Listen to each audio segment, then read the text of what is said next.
Welcome back, my nomads. Welcome back to another Bitcast. I'm back at it again with Zach. What's going on, Zach? Hey man, how you doing? Happy Saturday evening with a long weekend for Veterans Day. Thank God. Word, Get my nice word. little discounts, get my Red Robin discount, get my all of them. I'll take advantage of all of it. I don't even care at this point. I'm shameless when it comes to discounts. I mean, as you should, but Red Robin, you could do better than that. First off, there's nothing wrong. Here's the thing. So before we start, I want to get into There's this nothing little. wrong with a bun that tastes like plastic. There's All nothing right. wrong with So there's a Red Robin literally 2 miles from my house. Okay. Mhm. And one day I went there and they told us, like, it's about a 10-minute wait. And I said, fine, whatever. And people who got there after me got sat first. And it was the same size party. And I just walked out. I'm like, I'm not dealing with this nonsense. Right. So I'm willing to drive to Red Robin. That's roughly 14 miles away because I don't have to deal with it. And I will stick with that till I die. Damn. It's crazy, man. I know. Let me I'm ask you very this. spiteful. Were you wearing a Star of David on your neck when you went in there? No, I don't wear that. I only wear this. None of that stuff. I try not to show how much of the J Crew I belong to. So I feel you. When I'm in public, I try to be as white as possible. You know what I'm saying? you like Coldplay, don't you? I think that kind of gets you in. That gets Yo, you in with us. Don't you like mayonnaise? And you can swim. if you don't So I like think. Coldplay, there's something wrong with you. I'm just and saying. you can swim. So I think we're in good shape, dude. You're more than welcome to come over here. You're honorary. Yeah. When the cops stop me, I'm like, "Hey, officer, I'm so sorry. I'm late to my tee off. It's crazy out here, man. You know." You wear these golf shorts with New Balance every day. I'm like the Bagger Bants. You know what I'm saying? Oh But man. yeah. But shout out to all the veterans out there for Veterans Day. You know, thank you for your service. Even the ones who are currently serving as well. Of You course. know, Yeah, but it's not for you, it's for us. So, continue doing what you're doing. exactly, exactly. You know, so yeah, keep doing what you're doing, and All you're right, doing it man. right. So, oh man, I know last podcast we just kind of did impromptu because the election's over now, thank God. Everything's Thank God. calm. You got the right people freaking out over the right things, which is great. But now we can kind of get back to what matters, and that's culture and all that other nonsense. We hopefully can make the world a better place by calling out the nonsense and talk about what's good and what's bad, right? And we had a couple different movies in mind, but I think we kind of settled on the Ides of March, which kind of fits with what's been going. It's what's going on. I know everyone just kind of, gets all excited about the presidential election, even though the election's a lot more frequent than that. This is more Hmm. important, blah, blah, blah. But this movie does a good job kind of highlighting the ins and outs and the trickery of the stuff behind the scenes for a candidate. And even if you're not into politics or anything like that, this movie's just good by itself. What do you think? Oh man, you said it beautifully because this movie came out in 2011, right? When this came out, I was not into this kind of stuff at all. You know, Mm-hmm. I was strictly like a fantasy, sci-fi, whatever Mm-hmm. guy. You reminded me, you made me watch this in the theaters, and Mm-hmm. I'm so glad you did. This was great. I loved it. Great writing. Um, George Clooney co-wrote this and directed it as well. Great acting, great cast. It was He good, did a very man. good And job. yes, he did, man. I love this movie because I'm just the kind of guy who likes to see transformations in characters.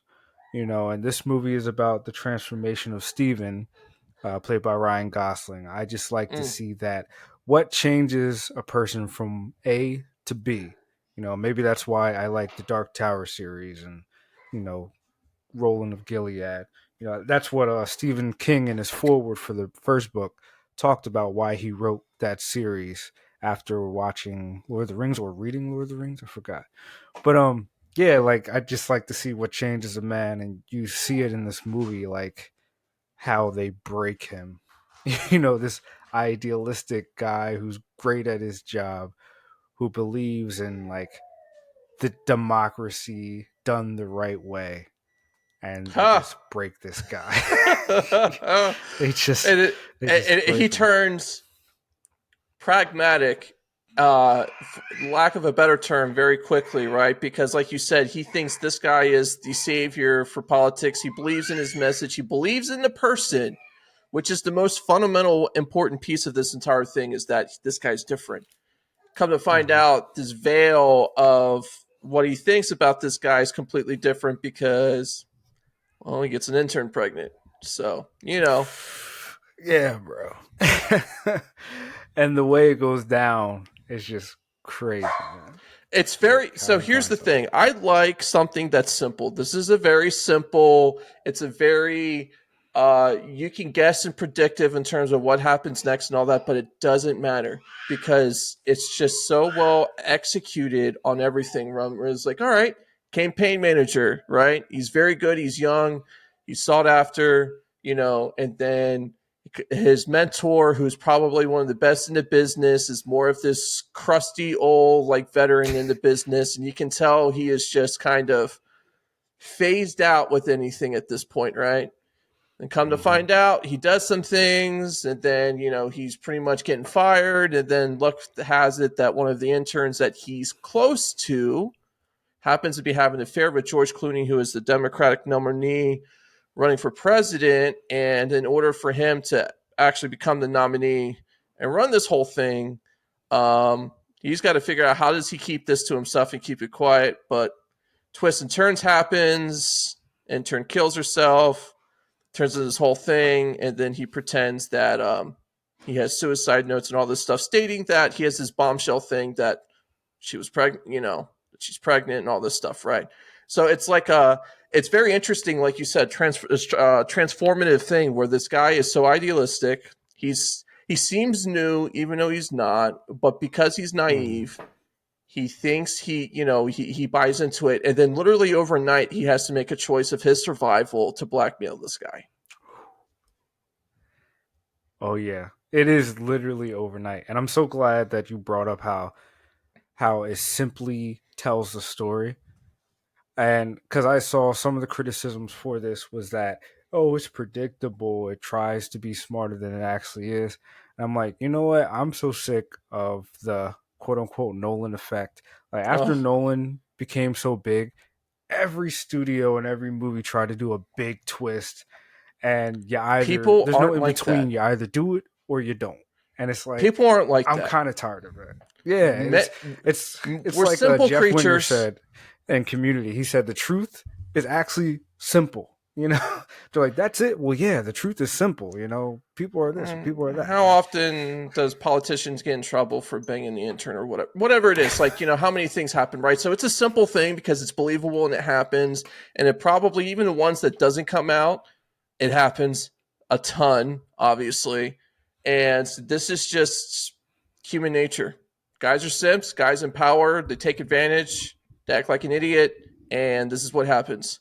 And this is the recourse of it. But the best part is you see the effect not from what George Clooney's character has upon himself, but everyone else around him. And it's like the bottom people, right? And it's very fascinating how opportunistic it turns into. And I mean, you can't fault the guy, right? And this movie is unapologetic for what it is. It's not trying to preach anybody. It's not trying to teach anybody the right way. It's like Mm-mm. this is what happened. It's like I like that point where she's like, "You're sending me away. Why are you doing this?" He's like, "Look, you made a mistake. You fucked up.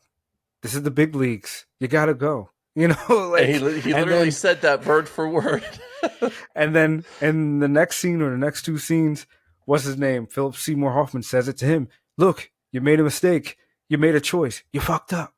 You gotta go. You're fired. It's like, so it's like, damn, man. Like, And what's I my favorite like, part of the whole movie? It wasn't Hmm. like the confrontational scene that Ryan Gosling has with George Clooney.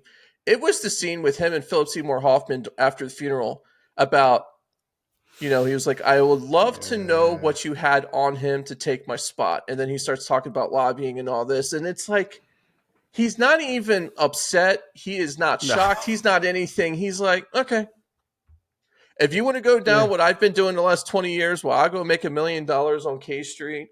Fine. That's fine. Go ahead. I hope you know what you're in for, right? Because now you're tied to someone that, one, you don't particularly respect because you had this idealistic bubble just blow up. But two, you're now in a situation where it's you have all your eggs in one basket, and now you got to live with it for better or worse.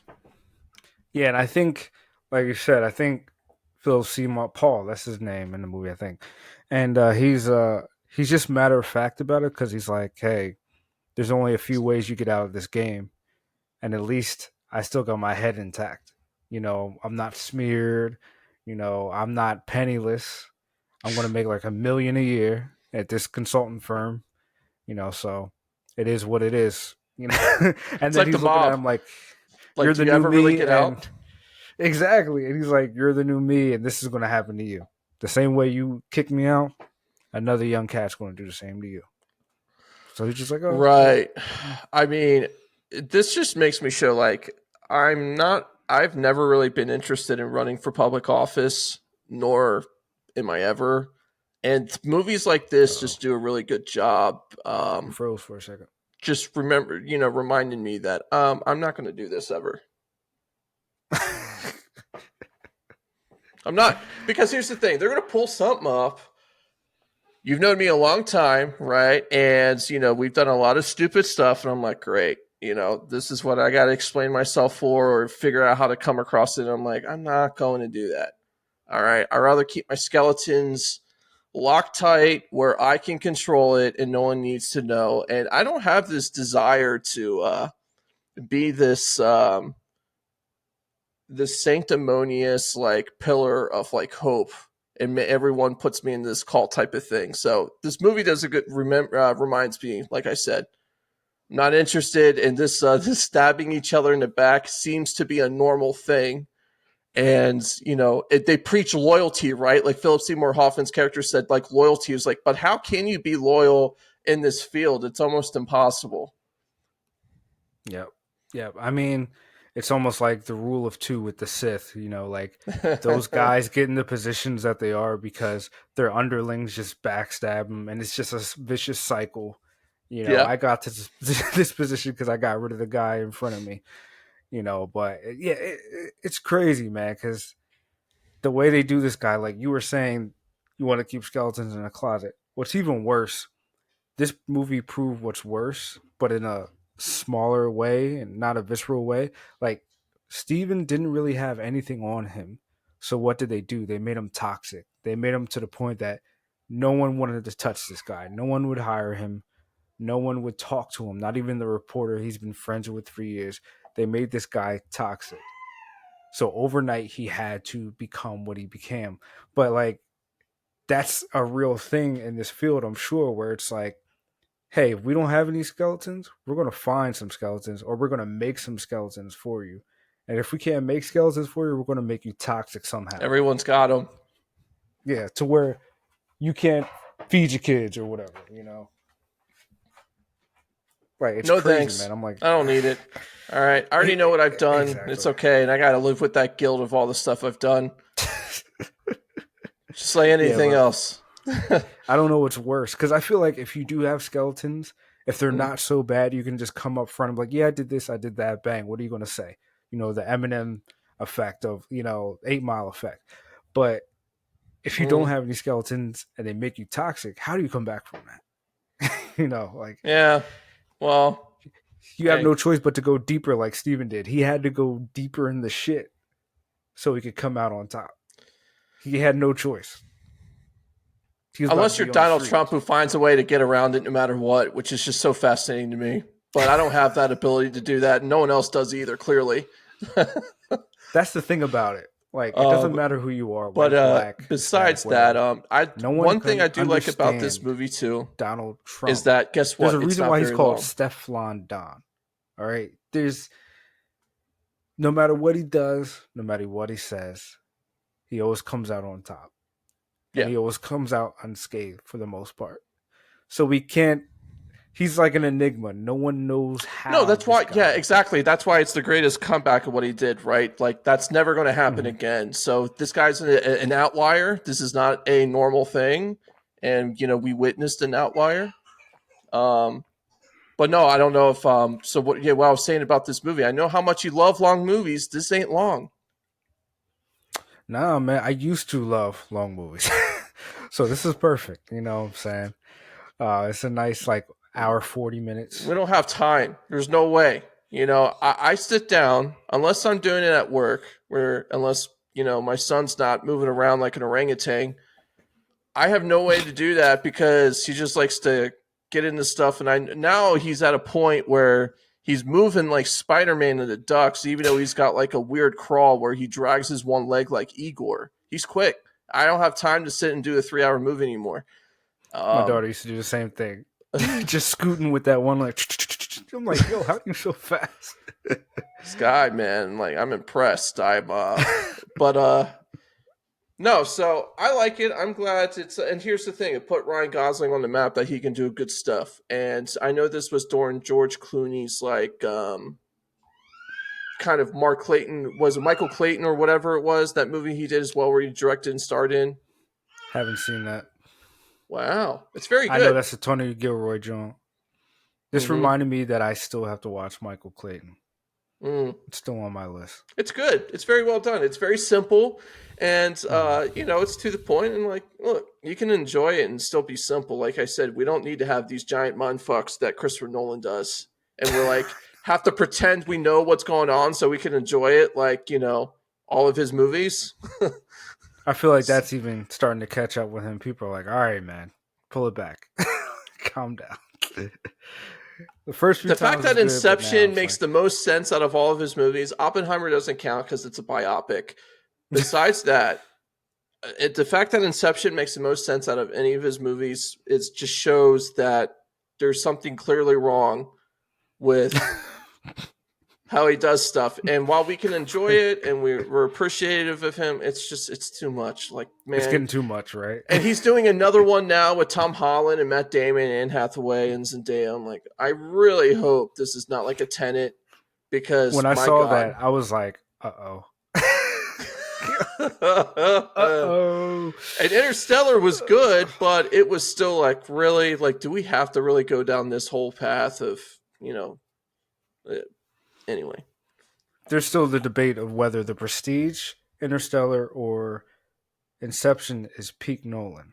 Oh, it's Prestige. I love that movie. It's best. I It's love one of that his. movie It's so his much. best one. I mean, And I feel like it's so underrated because it's never in the conversation. I brought up The Prestige. which The doesn't list I make saw was sense, just Interstellar and dude. That was the greatest Inception. twist of all time, and it And it made shows sense. the obsession, the dedication, the conviction that those characters had. Both of Yes. the twists, because there's two twists, right? With Hugh Jackman's character and Christian Bale's. Bro, All I right. saw that movie on a cruise You've ship. seen. You've seen And I Memento, right? watched it the whole cruise. Yes, yes, I have. Okay. So same thing. Once you get it, it's cool. But why do we Yeah, have to figure it out until there's 20 minutes left of the movie of what's going on? I like Inception, and I know that's what put him on the map. But I still look at him.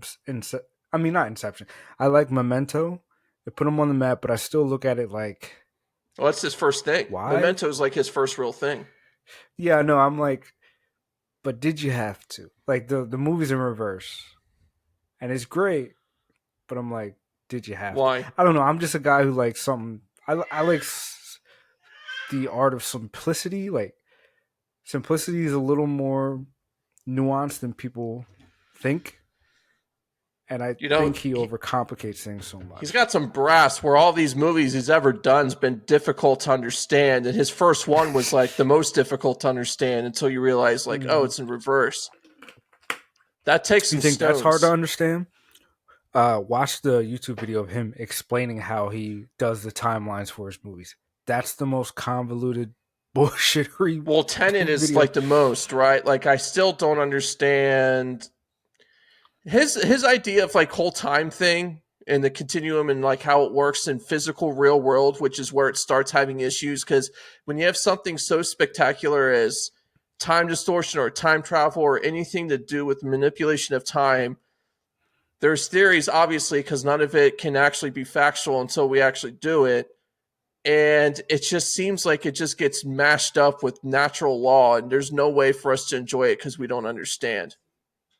Well, the problem with Tenet is um, the whole movie is a flashback, but it's technically in the future Yes, because it's because simultaneously living in the future of what they are doing, living with the repercussions that we're actually seeing happen, which was the past. Stupid. yes, the funny thing is I understood everything you just said, but I could Doesn't understand make how some sense. people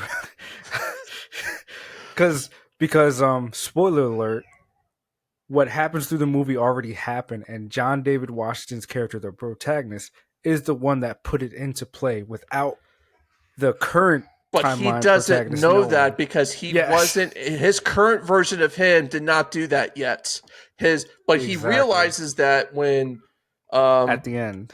at the ends when his boy's going out to go back to the timeline to go get killed, and he knows that, and then he Mhm. has to live in that timeline in order for him to have his past John David Washington's versions to continue doing what they just did to keep stability. Why does that have to even be so? That's stupid. To think about that your protege knows more than you because you haven't done it yet, but you will. And that's why he's there and he's going to die. Okay. You're like, okay. And I think it might have been a little more Well, you know digestible of a what? movie if it actually was a I guess we simple can. time travel of him going back in time and putting these pieces together. But instead, the movie is about the time travel is them going in reverse while also going forward. Right. That's the problem. So, if it was traditional time travel, we might be like, okay, I'm on board. But it's like we're going forward and this is going backward. So how did the protagonist show the other? Doesn't And make then sense. not only But that, but but the we can bullets are enjoy it for what it reversed. is, right? Yeah, it's like when you watch Us. Remember that Jordan Peele movie, Us, with Yes. like it's enjoyable, but when you start trying to break down the logic of it, you're like, this doesn't work and it doesn't make sense. Like, so people are living underground the whole time and they're doing what everybody's doing on top. What happens when people go on planes? What happens? So you're telling me the same amount of population is underground? It doesn't work when you start to think. But when you watch the movie, you're like, oh snap, Right. what? Right. Yeah, Oh, you know, none of it makes sense at all. But that's no. that's the I guess that's the fun part about him is that, hey, we're going in to watch something that's not going to make sense, but we're going to pretend we like it, and we're going to be on this whole new level of understanding because we're so smart and we get these movies the first time watching them, and it's such a lie. Well, I think Christopher Nolan and Jordan Peele are two examples of the movie industry now not caring about cohesive stories, just caring about filmmakers who keep the conversation going. You know, I could just do ayahuasca and you know, do the same thing. right, right. But Well, it's you know what? As much as we love talking about Christopher Nolan and Disney all the time, because for some reason it always comes back to this. You know how like in it's like the therapy, Kevin Bacon effect. you go to Kevin, right? You go to therapy, and it always starts with the relationship with your mom because why not? It's always that way. This is us. We're damaged by Disney and all this stuff, so it always comes back, and we have these complexes.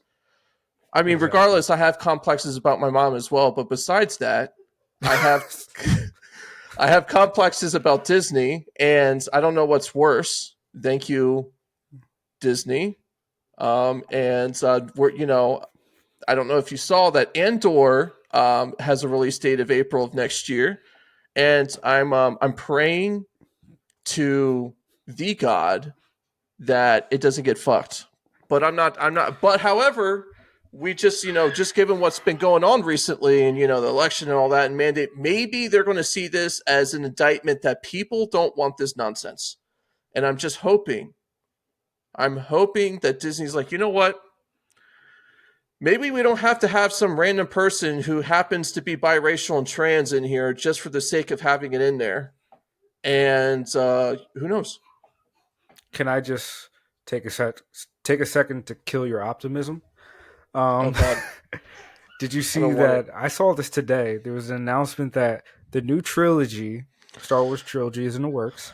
It's going to I be saw written that. by Simon Kinberg, I saw that. and it's going to revolve around Rey's character as a prominent titular character.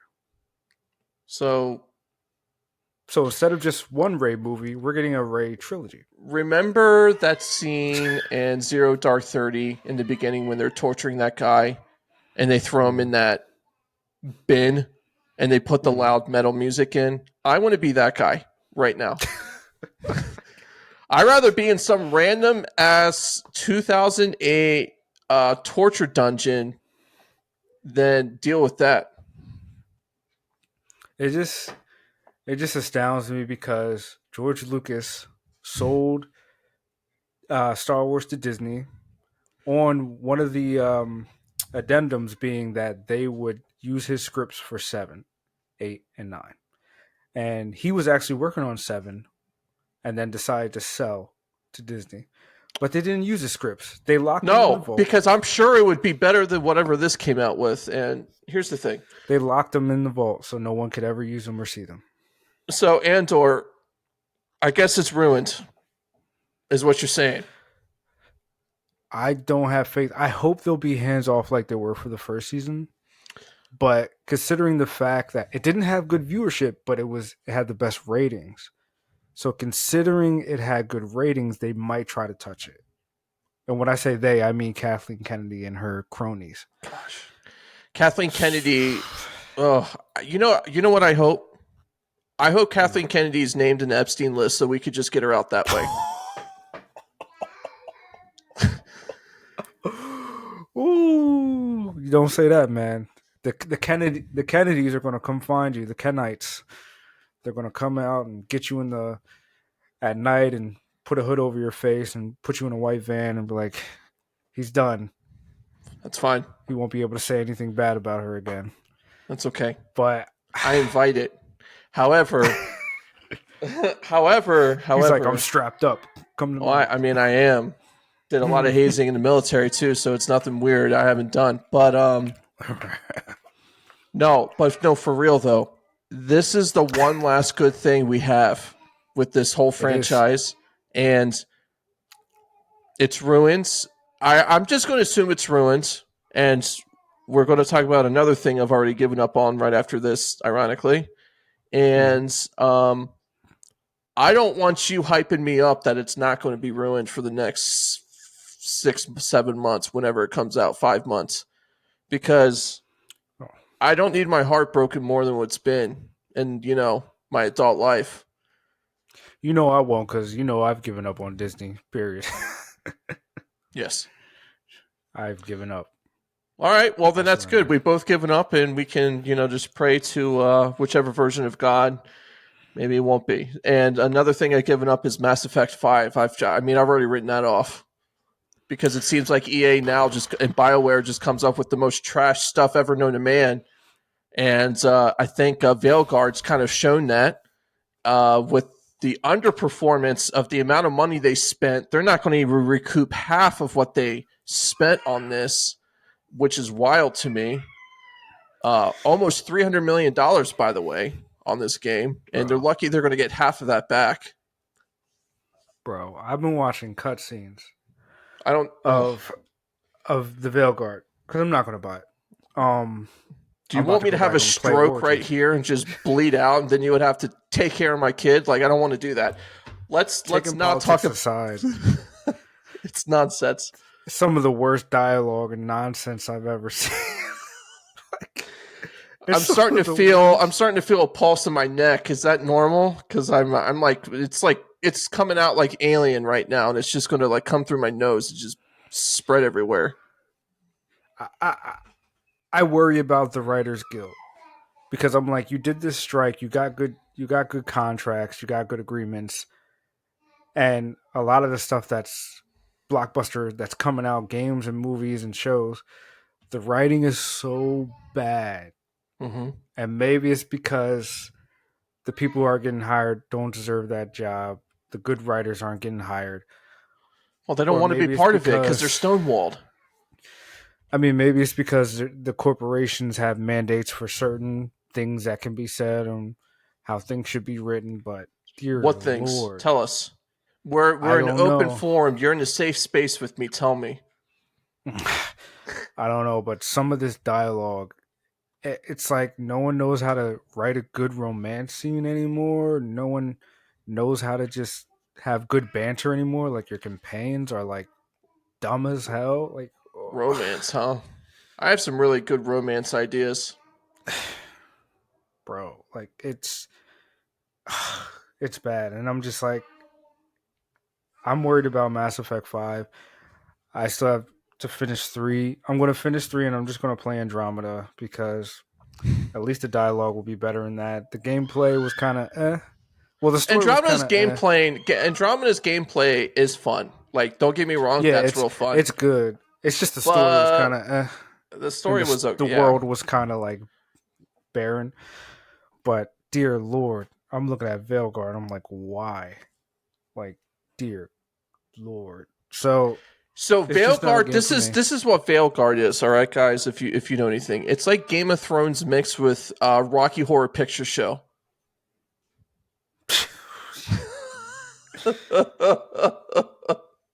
And that's the point I wanted to make earlier.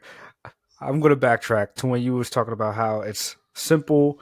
Um, Eyes of March is simple. I wanted to say, that it was George Clooney directed like a stage play. In some scenes, you don't hear any dialogue, you just hear music. And I'm thinking in my head, if this was on HBO Max, the writers of if it was written by the writers of House of Dragon, all these scenes would have dialogue and it would just be redundant and just fluffiness of fluffy words and sir, madam, my lord, and House of the Dragon is just garbage. Anyway, back to the point, Veilguard. Yeah, man, All it's right, I've bad. given up. We've given up. I don't want to talk about it anymore because Bioware's dead, and someone pointed out online, it is dead. pe- It's like Bungie, people need dead. and people someone made a good point online. I don't know who remember their name, but they said we need to stop following these games by the company name because most of the people at Bioware now are not the people that were there for Mass Effect 1, 2, 3, They're all gone. Knights of the Old Republic. They're gone. They're on their own companies or they're at other companies. So we need to start following game directors. And I agree. We need to start following game Casey directors like Hudson, if anyone directors. needs to know, that's the original guy for the Mass Effect series. Casey, and he's not in Bioware anymore. Yeah, Um, yeah. he's Yeah. great. I mean, he's great. And this is what we get. We've reaped what we sow, and now the healing has to start, and it's going to take a while. If we want to get this nonsense out, well, guess what? You got to start talking with your wallet, and it's unpleasant and it sucks. And I know. I mean, I'm really excited, and look, I didn't buy that Star Wars Outlaws game. That's probably the first non-Star Wars game I haven't bought in a long Facts. time. It Same. sucks. I hated the fact that I couldn't buy it and it was something that was supposed to be cool and it's not. Facts. All I can say is maybe in a couple of years, any game that you want to buy that you didn't put your trust in modders, and they'll just mod the game and change the dialogue themselves. Change character designs, change dialogue. I've seen it done. I've downloading Yeah, they mods did and changed things. Skyrim with like a recent like there was a mod of like them talking in like Gen Z slang, and I'm just sitting here like, what does any of this mean? I'm not a fossil. You're not a fossil. Like we're in our Nah, mid 30s, right? We're not old. We understand what a floppy disk is and we understand what a USB drive is, but however, right. the slang makes no sense. I feel like I'm on a different planet. I still don't even know. I just found out maybe a few weeks ago what no cat meant. And Oh, well, I'm just like, what the heck does this mean? You're using it in so many things. I have no context clues. You know, no context. none of it. It's like, what am I I doing? mean, I play Starfield now with a mod that changed it into a Star Wars game. Yeah, me too. It's fun. The whole world, top to bottom. So, trusting modders when you can't. Just like how we talked about when we can't trust these streaming services, trust in the, not so legal sites. Trust in the modders, Yeah, to mod yeah. games. Just like me. Yeah, let's do it. All right, so you picked the storyline. You want to talk about Highlander or Nolan denies Warner? Well, we already talked about. There's not much to say. Warner keeps trying to entice Nolan to come back, and he's like, "F you, I'm still at Good. Universal." So his new movie with Matt Damon and what's his name, or the Universal. Tom Now, Hiddles, Tom Lang Tom Hiddles. Holland. What? Yeah, thank you. There's too many Toms, just like there's too many Chris's. Dear Lord. Um. So yeah, Tom what's it Langley. called? Who's that? I don't even know why No, I no. said Langley. Langley just sounds like some name I just make up when someone's like, we're out and some girl asks me, "What's your name?" Like Tom Langley, just some random name, you know? That sounds like an action hero in a book series that you're writing. It's Tom Langley. Oh my God, you're Tom Langley. Yeah. Yeah, man. So check this out. Highlander reboot reportedly delayed after Chad Stahelski had to clean up John Wick spinoff. So remember when we talked about Ballerina, you said you weren't interested. No. And I was like, this looks good. The trailer looks good. Now I'm not interested. What Now did it take? What did it take for you to like understand that it was just going to be a complete dumpster? when I read this article and it basically said how Chad Stahelski had to come in and basically remake the movie for it to be good, and that's why he can't do Highlander. Well, he had to delay Highlander, I'm not surprised. and I'm like, you know what? Before I saw this article, I'm like, yo, it's 8711. They make great movies, great stunt team, great, studio. It's going to be good, even though I didn't think there was going to be any gender politics or anything like that. You saw it in the trailer. She was like, "You're going to be Nah. weaker than your opponent. Cheat." Nope. Da da da. And then I see this, and I'm like, "Oh, that's because Chad Stahelski had to build it from the ground up." And I'm like, "Oh, of And he course, didn't this." want to do that. That wasn't his role in it. No, he didn't want to. I mean, this guy has been hands off with the John Wick universe when it comes to things that are not the movie, like the TV show. Hands off. This, he was hands Which off. why it And then he had sucks. to come on. Yeah. Yeah. So now I'm like, even though he's cleaned it up, and I believe in Chad Stahelski, I'm not looking forward to it. Because sometimes when, they have to rebuild movies, like Solo. Remember Solo? You can see the seams where the scenes that they use from Lord and Miller versus the Ron Howard scenes. And you could kind of see the seams there. Whenever there's movies that have to be rebuilt from the ground up, like Justice League, Solo, I'm like, I ain't here for it, bro. Because you can Mm, kind of tell that two different visions were put into one. yeah. And I mean Justice League's kind of the same way, right? But look, it's not like I'm going to tell you I told you so, but I told you so. Here's the thing. Let's just go back a couple steps, all right? Mm-hmm. And we're going to get into some dicey territory, but I think we can navigate through it without being canceled. You ready? Mm-hmm. Why can't we have a good female protagonist story without it being bullshit? Why? We used to have them in the Yes. '80s and the No, I'm not talking about '90s. now. I mean, I'm not talking about the time of Xena and stuff like that. I'm talking now. All right. What's I wrong think with it's finding because the wrong. some attractive woman, killing a bunch of people, and having something that's kind of entertaining? How is that hard? Why does that have to be attacking someone in terms of like why she have to be attractive or whatever? Like why does it have to be so hard? Why do people have to be combative on this stuff? I just don't get it. I'd rather I not look think at the someone wrong who's people ugly. are in the seats that tell the stories or have the power to tell the stories. Like Mm. Kathleen Kennedy. The wrong type of people are in those seats. Yeah, then you get someone who You looks know. like a frog who's boring, running around with a lightsaber, and it doesn't make sense. I don't get it. Like I look, me and you included, right? hmm I'd rather look at someone who's attractive, even if it's a dude. Like I'm not going to want to watch someone who looks like a toe run around do their thing. It makes no sense, right? Like, Oh, dude, you just reminded me. They did a study. Was it last year where they interviewed both female and male gamers, and both demographics said they don't really care if they play as a man or a woman. They just want them to be attractive. yes, my character is smoking hot every single time, and I mean smoking hot, like damn, smoking hot. And if it's a female character, I always go out of my way.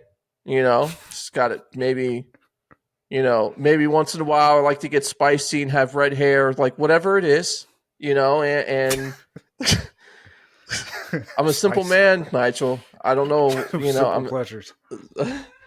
simple stuff, and you know. Uh, but however, here's the thing. I will point this out. Okay, just for the sake of us not getting canceled, they could be attractive without being hypersexualized too, right? So there could be a fine balance between the two, and I just want mine to be a smoke show, and I just want characters that I'm staring at who happens to be have a good story to also be attractive. Like I don't know why that's got to be so difficult. So, with what you just said, all right, what do you think of this? Sophie Turner and Lucy Boynton, whatever, testing for the Laura Croft role in Phoebe Waller-Bridge's Amazon series. Sophie Turner to me looks like someone who could play the first woman serial killer. She does have that cold stare to her, that And it's coldness to her. and it's frightening and kind of attractive at the same time. Right. However, um let's take a couple steps back. Who was the one who did her voice in the games? What does she look like? Just curious. I don't remember, but if you know, I know. recently a Netflix series was released, an animated series, Uh-huh. and I just had a brain fart. What's her name? Who played Captain America's girlfriend in Oh, her. the She's hot. movies? Yeah, Mm. uh, Haley Atwell. Ah. Haley Atwell voiced her, and people are like Hold on. comparing the Does Laura Croft cartoon have to to be her. British? Yeah, she's British. Okay, so we'll take a couple steps back, but Angelina Jolie's not. No, but she had a British accent in the movie. Okay, so but she doesn't have to be a British actress, is what I'm saying.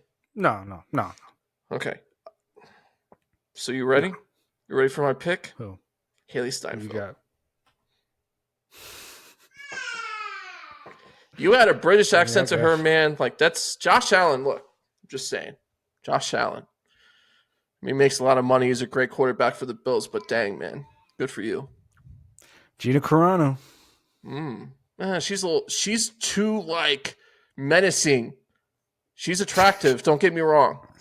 She's a wonderful human being, and her parents are wonderful human beings.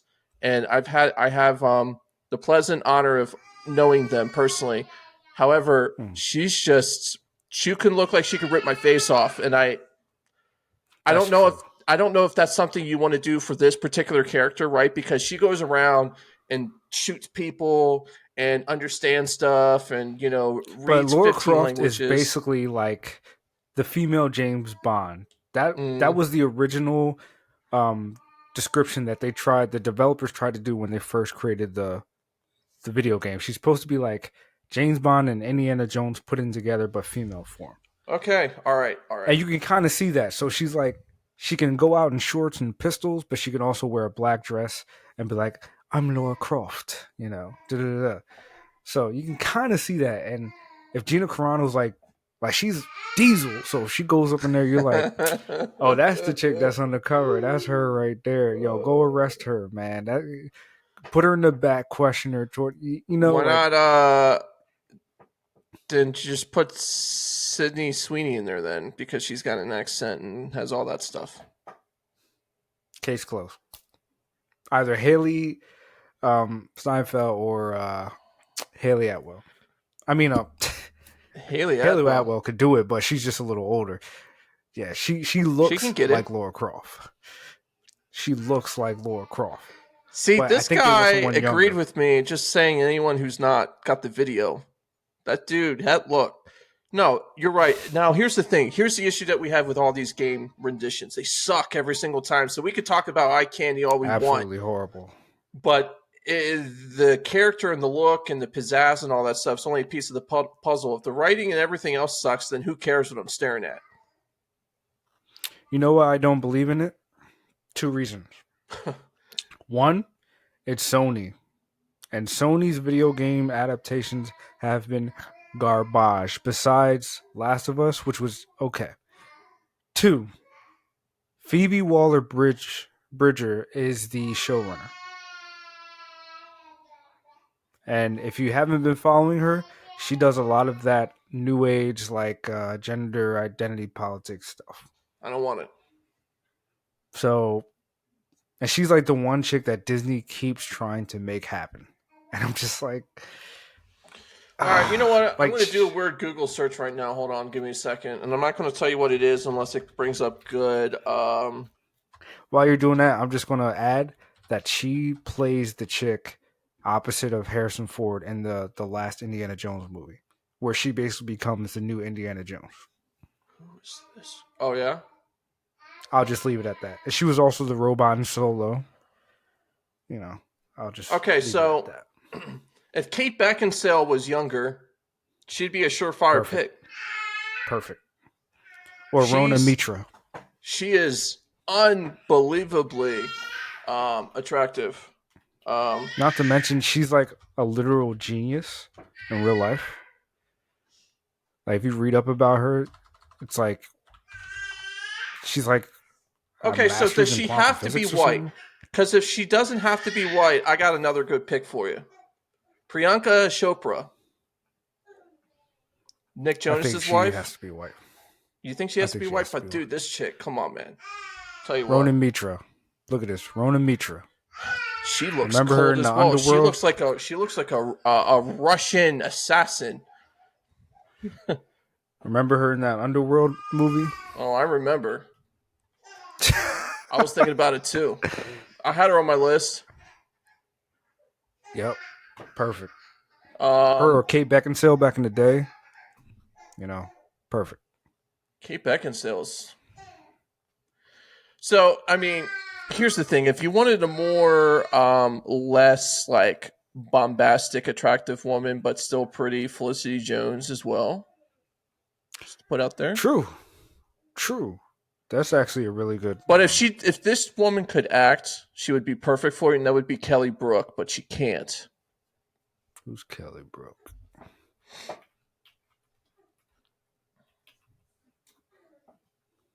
Kelly Brook.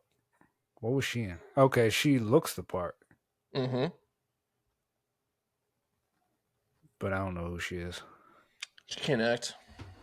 She can't act. Just flat out. Just lovely lady, but she can't act. Oh well. It is what Okay. it is. All right, so let's just stick with our original two then. Screw it. Yeah. All right. Well, here's the thing. Quincy Jones died about a week ago now. R.I.P. Yeah, And we 91. just found out what yesterday. Tony Todd died. Mm. So Candyman himself, Venom himself. Mhm. So Quincy Jones, just kind of give everyone like you're in the industry, right? And he's Mhm. kind of a trailblazer in the industry. So you kind of give a nice little couple minutes to explain like how such a big deal this is. So Quincy Jones is that cat who was. He started off in jazz. I think he was playing the sax or the trumpet, something. He was playing some kind of horn, and he became like a music industry titan. Mm-hmm. Who he was the guy who would always bring the right people right people together to make amazing projects. I Mm-hmm. mean, he was Dr. Dre before Dr. Dre. He was the RZA before the RZA. You know, and what really put Quincy Jones, what really put Quincy Jones on the map was Michael Jackson's Thriller. He produced that, got Mm-hmm. the right people together, got the right, you know, producers and stuff like that to make it happen. He also was the guy to orchestrate "We Are the World." Mm-hmm. You know, younger people might not remember that, but I watched the documentary on that recently too on Two of the Netflix. biggest Amazing music documentary. videos like ever. Oh yeah, yeah. Like Quincy Jones is that guy, and R.I.P. to him. R.I.P. to his family, because that's crazy. And then you forget that this dude has been around for a long time during the Jim Crow era and everything. That's when he really was in the music. He was 91 years old. And I didn't feel like, I was like, oh, Quincy Jones, I know he's old, but he's not that old. Nah, dude was 91. So, Mm-hmm. I guess I was just living in the moment. But yeah, man, RIP Quincy Jones, one of the greatest music producers of all time. I mean, he should have his own like museum, his own Hall of Fame, and I'm sure they're Mm-hmm. going to do something great in his honor. Because man, that's the guy. You don't have Michael Jackson without Quincy Jones, because he really took Michael Jackson in and was like, "This is what you got to do." Really honed his sound when Mike was like, "I want to go solo," and he really showed him the way and helped him find his sound. So, R.I.P. Quincy Jones. Like we're losing all our legends, man. It's crazy. We're at that age where everybody who's legendary to us is starting to die Hmm. one by one. I mean, James Well, Earl Jones, dear God, like I talk know. about a guy who shaped my. And I'm watching.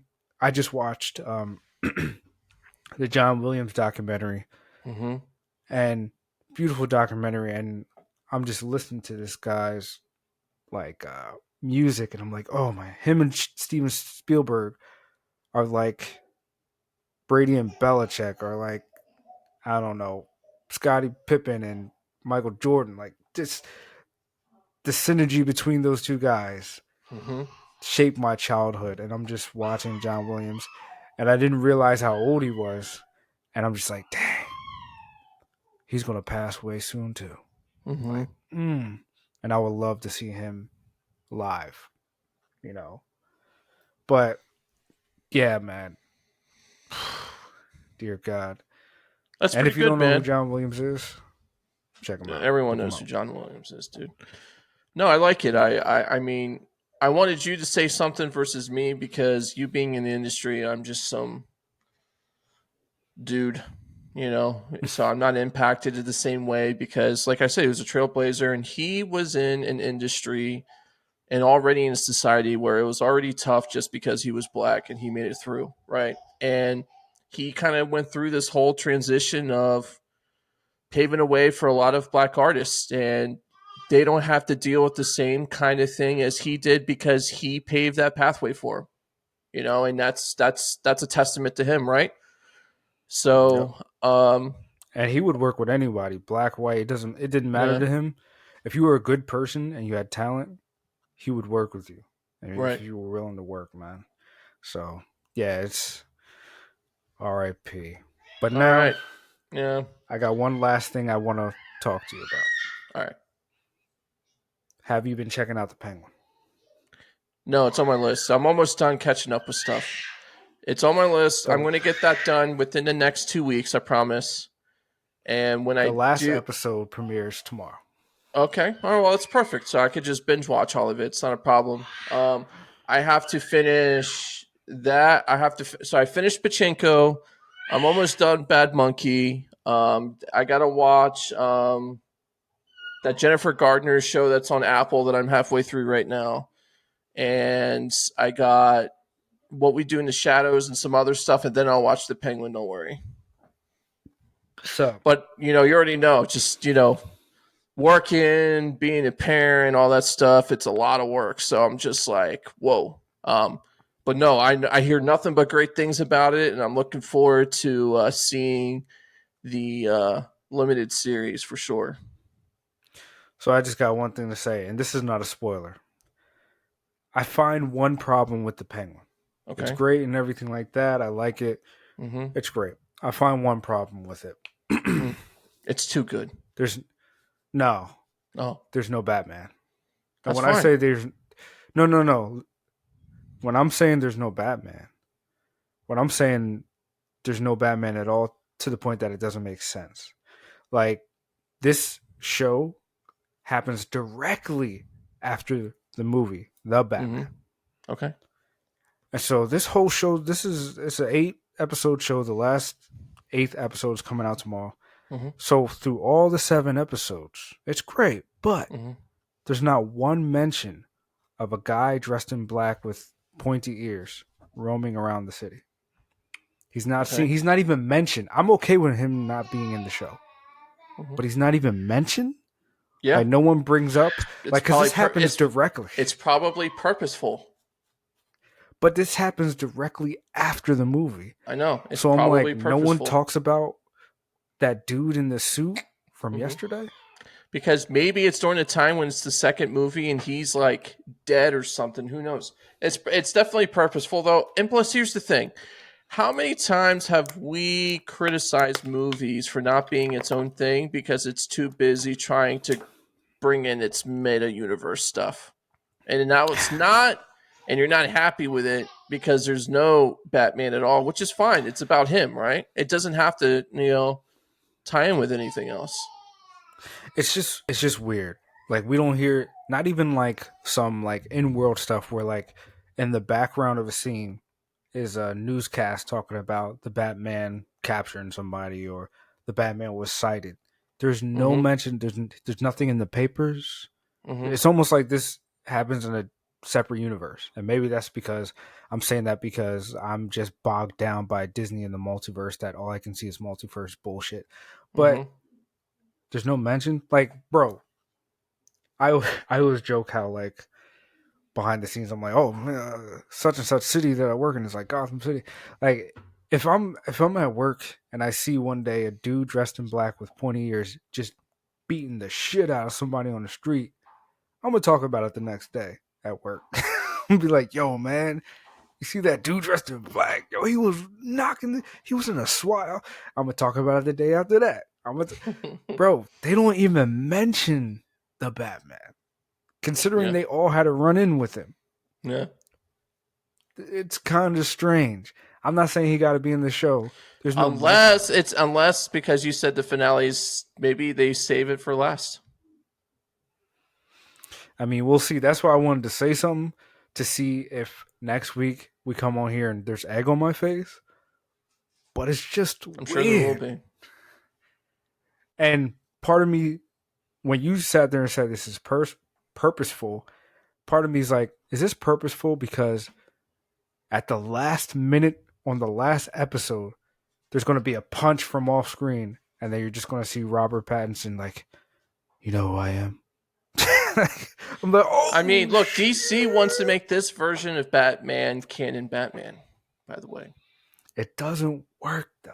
Like, please No, don't do they that, would have to DC. fundamentally change everything if they wanted it to work because if they did that, this There could be version no of Batman is aliens. way too intense for it to be Way work too with anything realistic. else. Yeah. Way too realistic. I mean, we talked about this when we talked about our favorite that a couple years ago. Our favorite Batman was Batfleck because Well, you my did. problem with well, yeah, Pattinson's mine. that's a surprise. But my problem is they keep going realistic. Each movie, each iteration keeps going too realistic to the point that Batman is just a guy in a black SWAT suit. You Hmm. have to have some. For me, you have to have some. I guess the word is fantasy behind it. If you're Oh, gonna with make his me gadgets believe, and stuff. yeah, if you're gonna make me believe this guy's gonna fight against aliens and apocalypse and stuff like that, he's gonna fight alongside the Flash. It can't be Robert Pattinson in a suit talking about, you know who I am. No, Well, not yet, because it's got to be like, this is the early version. We don't know what's cooked up for later on yet either. So give it some time. bro, this, bro. When I watched the Dark Knight trilogy, I thought that's it. I thought that's as realistic with Batman that you can get. And then the Batman came out, which is a great movie. I loved it, and I love that it exists. But that Batman can't exist No, it can't in a exist. That's what I'm world. saying. They would have to fundamentally change all the villains, and they're not going Yes, to. Well, I mean, maybe they should. It's they crap would have to anyway. fundamentally change the whole world itself I because mean, it's I just guess that's rooted in. okay because it's so bad, but I get what you're saying, but you don't want to ruin it at the same time. Like, here's the I thing: don't this is an alternative Earth anyway, so it's technically canon in that sense. So let it continue going down this pathway of where it's at, agreed. and Agreed. we'll see what kind of villains are going to be in the second one next year, right? Because if it's like some crazy like villains like a Mr. Freeze where he's like controlling the weather and stuff like that, like there's going to have to be some kind of real way of explaining how can someone do this and be plausible and not make it seem like he's just super overpowered and Batman just finds a way in some cheap trick, right? Like you don't want to do that. So you want to do it and make it difficult for him, but they have to be on like par, even par. Like Batman never fights a villain that he can't beat himself in the comics, like ever. That's not how it works for him, right?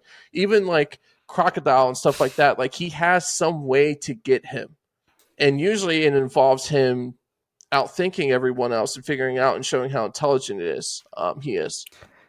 I just want to say I'm a Batman fan, but we as Batman fans have to stop doing this thing where he has the ultimate plot armor. I'm so sick of seeing these polls online where it's like Vegeta versus Batman, and then in the comments someone's like, with prep time. If I hear that again, if I see with prep time, Batman can get rid of anybody. No, stop. He's a guy in a suit. Stop the bullshit. You're killing me here. You know, stop it. He's a guy in a suit, no powers whatsoever.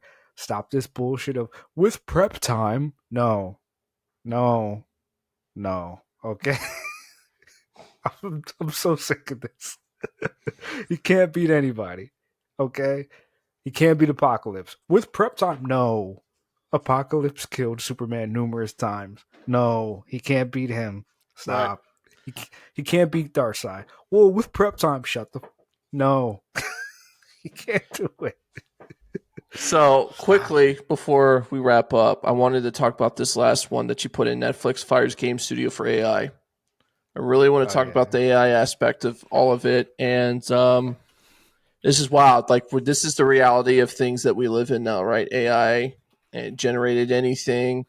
The as litigation continues on a lot of different, companies are starting to say like what's original content, who owns it, licensing, all this other crap, right? While that still gets figured out in civil court, we can at least see like what's right and wrong. And I just want your thoughts on it. I mean,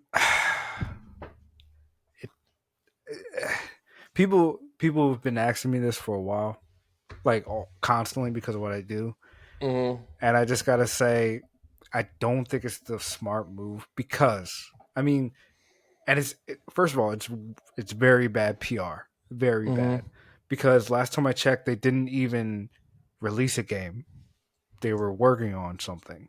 Mm-hmm. So they closed down the game studio after they built it up. People left their companies to join it, and they're like, you know what? We don't even need you guys. We're just going to use AI. And Which it can't even AI, replace any of that stuff, which is wild. I'm just like AI. AI is a tool. Now, for me personally, believe it or not, I was never afraid of AI when all this stuff was starting to get announced because I understand that The real artist will always prevail. AI is a mimic machine. You have to learn it. You have to teach it, and even with that, you you could still see the mistakes. You could still see the seams. And yes, I have seen how realistic some of these things look, but you know, AI still can't master hands, rendering and generating hands. But like, it's a tool, and in the right hands of the right artist, it can do amazing things. But I don't know if you've seen these AI rendered things on their own.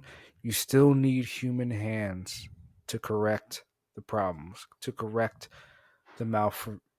Like, some of the stuff just looks weird without someone, smoothing the edges and cleaning it up. So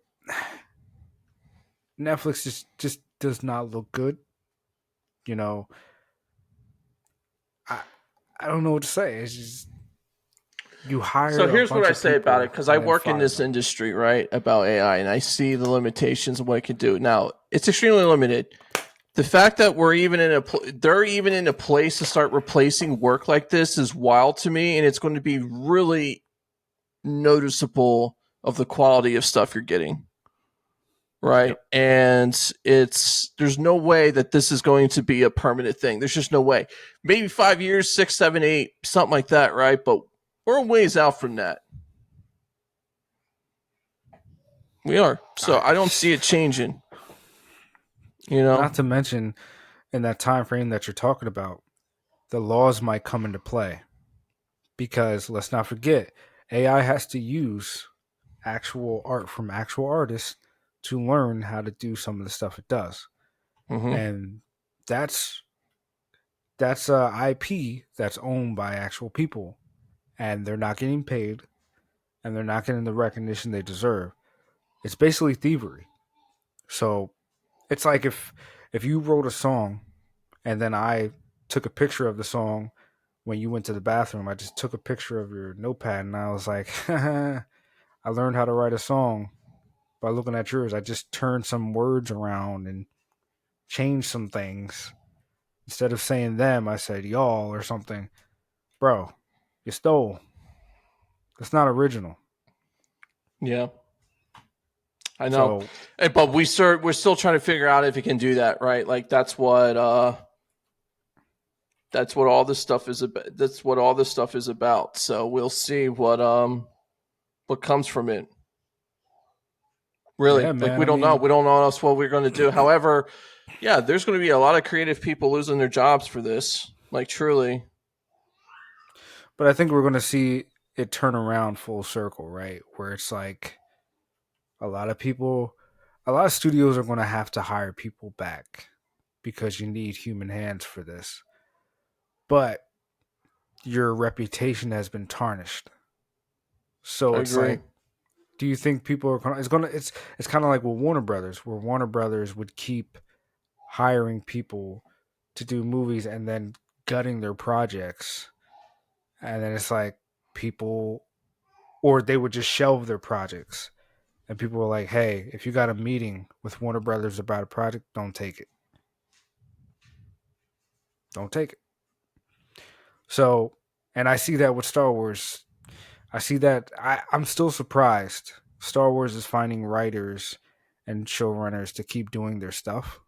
Because I'm like, bro, why are you still.